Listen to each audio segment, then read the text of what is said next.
Keyingisi dominant genlarni faqat otasidan olgan D heterozigota erkak va urug'chi organizm o'zaro chatishtirildi. Mana D heterozigota. Natijada hosil bo'lgan avlodning 64% nokrossover organizmlar ekanligi ma'lum bo'ldi. Ushbu ma'lumotlar asosida noallel genlarning birikishi foizini aniqlang. Otaning shu belgilari bo'yicha A, B gameta hosil qilish ehtimolligini aniqlang.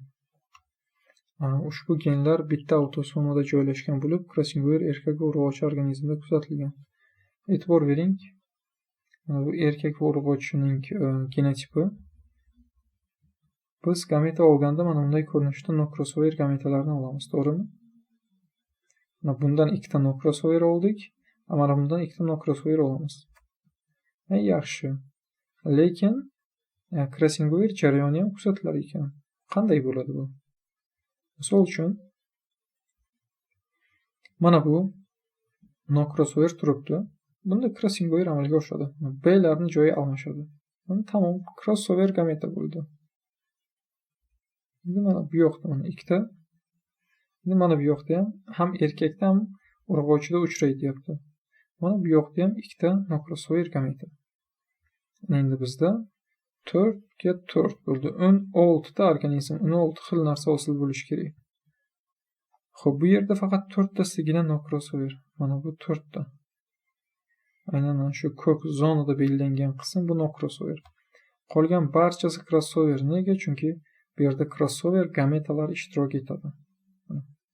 Nokrossover ham bor-ku, bo'lsa bordir, lekin crossover gameta ham bor. Demak, bu crossover. Tamom. Ana endi mana shu 4 ta nokrossover umumiy 64% ni tashkil qilar ekan. Har bittasini topib olamiz. Bittasi necha foiz? 16%. Yaxshi.